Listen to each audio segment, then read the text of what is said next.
Hello everyone, my name is Anugul Srivastav and I welcome you all to our YouTube channel AIM Judiciary. In this lecture, we will discuss about Internet and the basic terminology associated to it. But before we begin, I request you all to kindly like and subscribe our channel. तो चलिए शुरू करते हैं और समझने की कोशिश करते हैं कि इंटरनेट क्या है। इंटरनेट एक तरह का ग्लोबल नेटवर्क है जिसके माध्यम से हम अपनी फाइल या इंफॉर्मेशन एक जगह से दूसरी जगह अपने कंप्यूटर के द्वारा ट्रांसफर कर सकते हैं। आप इसको इस तरह से समझ सकते हैं कि एक बड़े नेटवर्क से विश्व के सभी लोग जुड़े हुए हैं। आप उस नेटवर्क से जब जुड़ते हैं तो आप उन सारे लोगों से जुड़ जाते हैं जो उस समय उस नेटवर्क में जुड़े हुए होते हैं और आप अपनी इंफॉर्मेशन को एक जगह से दूसरी जगह पे शेयर कर सकते हैं और ये जो नेटवर्क होता है इस नेटवर्क को हम इंटरनेट कहते हैं। चलिए आगे बढ़ते हैं और डिस्कस करते हैं how to get connected to internet. Internet से जुड़ने के लिए हमारी क्या आवश्यकताएं होती हैं। हमारी हार्डवेयर रिक्वायरमेंट और सॉफ्टवेयर रिक्वायरमेंट अलग अलग होती हैं। हार्डवेयर और सॉफ्टवेयर हम लोग पिछले लेक्चर में डिस्कस किए हैं और हार्डवेयर रिक्वायरमेंट के लिए हमको कंप्यूटर, मॉडेम, पाथ और स्पीड चाहिए होती है। मॉडेम डिवाइस होती है जो सिग्नल को इनकोड और डिकोड करती है और सॉफ्टवेयर रिक्वायरमेंट में हमको इंटरनेट सर्विस प्रोवाइडर और वेब ब्राउजर चाहिए होता है।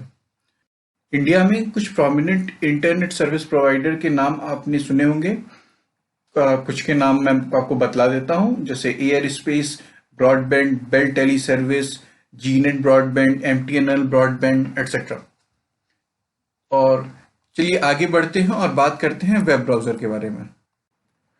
अब जब हम इंटरनेट एक्सेस करते हैं तो हमको एक सॉफ्टवेयर की जरूरत होती है इंटरनेट पे पड़ी जानकारियों को एक्सेस करने के लिए, और वेब ब्राउजर वही सॉफ्टवेयर होता है जिसके माध्यम से हम इंटरनेट पे पड़ी जानकारियों को टेक्स्ट या मल्टीमीडिया के फॉर्म में एक्सेस कर सकते हैं।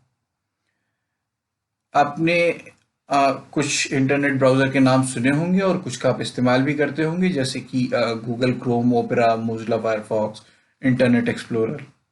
ये कुछ फेमस इंटरनेट ब्राउजर हैं। आगे बढ़ते हैं और बात करते हैं वेब पेज की। वेब पेज इंटरनेट पे पड़े हुए डॉक्यूमेंट होते हैं जो हम अपने ब्राउजर के माध्यम से एक्सेस करते हैं। वेब जिसको जनरली वर्ल्ड वाइड वेब भी कहा जाता है, इसके बारे में हम डिटेल में डिस्कस करेंगे, लेकिन कुछ टर्मिनोलॉजी जो आपको वेब पेज के रिगार्डिंग पता होनी चाहिए और आपके एग्जाम में पूछी जा सकती हैं, उनमें से HTML, हाइपरटेक्स्ट लिंक और URL इंपॉर्टेंट है। इसको हम डिस्कस करते हैं अभी। तो आप में से जिन लोगों को थोड़ा सा कोडिंग का आइडिया है उनके लिए मैं बता दूं कि HTML वेब पेज की कोडिंग लैंग्वेज है, और जिन लोगों को कोडिंग के बारे में कोई आइडिया नहीं है उनके लिए आप इसको इस तरह से समझ सकते हैं कि जब हम वेब पेज को लिखते हैं तो जो फॉर्मेट होता है उसको लिखने का, वो HTML कहलाता है। हाइपरटेक्स्ट लिंक जनरली ऐसे लिंक होते हैं जो हमको एक पेज से दूसरी पेज की तरफ नेविगेट करते हैं। आपने देखा होगा कि जब हम वेब पेज पे कुछ लिंक लिखे होते हैं, वहां पे जब क्लिक करते हैं तो हम दूसरे ही पेज पे चले जाते हैं या दूसरे साइट पे चले जाते हैं। उस तरह के लिंक को हम हाइपर टेक्स्ट लिंक बोलते हैं। और हर एक पेज का एक अपना यूनिक एड्रेस होता है जिसको हम URL के नाम से जानते हैं, जैसे जिसको फुल फॉर्म होता है यूनिफॉर्म रिसोर्स लोकेटर। जैसे हमारे फेसबुक पेज का एड्रेस है, यहाँ पे मेंशन है। आप इस पे क्लिक करेंगे तो आप हमारे फेसबुक पेज पे चले जाएंगे। चलिए आगे बढ़ते हैं और बात करते हैं वर्ल्ड वाइड वेब की, जिसको हम कॉमनली वेब के नाम से जानते हैं। वर्ल्ड वाइड वेब का इन्वेंशन 1980s के डेकेड में मिस्टर ली ने किया था। ये हाइपरटेक्स्ट और हाइपरमीडिया डॉक्यूमेंट का इंटरलिंक सिस्टम होता है। अब हाइपर टेक्स्ट और हाइपर मीडिया डॉक्यूमेंट्स क्या होते हैं, इनको हम इस तरह समझते हैं, इसको लेमैन लैंग्वेज में इस तरह कह सकते हैं कि हाइपर टेक्स्ट वो पेजेस होते हैं जो टेक्स्ट के फॉर्म में होते हैं, और हाइपर मीडिया वो पेजेस होते हैं या वो इंफॉर्मेशन होती है जो वीडियो या ऑडियो के फॉर्म में होती है।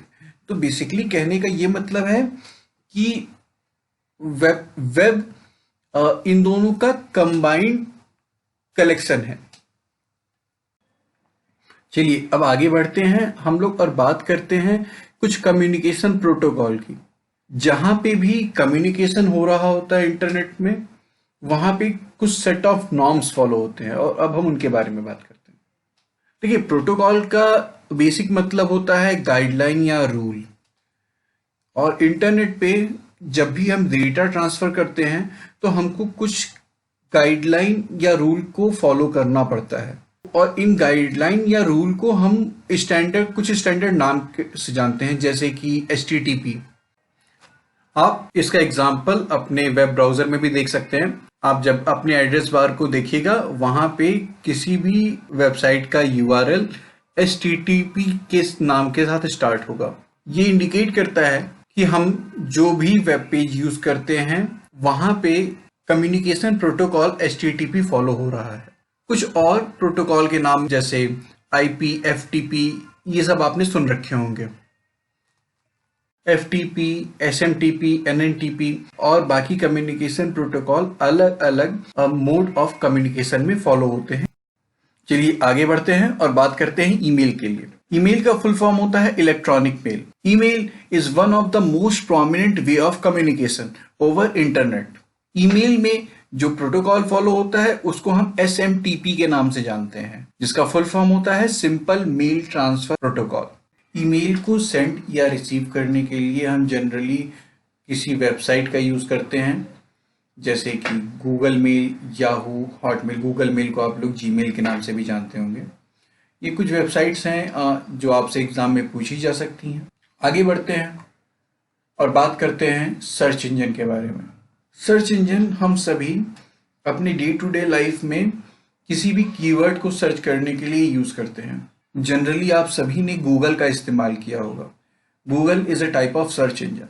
सर्च इंजन को हम डिफाइन कर सकते हैं एक सॉफ्टवेयर सिस्टम के रूप में जो वेब सर्च के लिए डिजाइन किया जाता है। सर्च इंजन से रिट्रीव्ड इंफॉर्मेशन लिंक, पिक्चर या मीडिया के फॉर्म में हो सकती है। जैसा कि आप लोग देखते भी होंगे, जब आप गूगल पे कोई इंफॉर्मेशन सर्च करते होंगे तो उससे रिलेटेड लिंक, मीडिया और पिक्चर्स सब कुछ ही एक साथ शो करने लगता है। कुछ सर्च इंजन का नाम आपको पता होना चाहिए, जैसे कि Google, ask.com, AOL, Yahoo, Bing, DuckDuckGo etcetera. ये आपसे कई बार एग्जाम में भी पूछा जा सकता है। So this is end of our lecture. Thanks for watching. In case you have any query, you can write down in comment box. We will get back to you. Good day.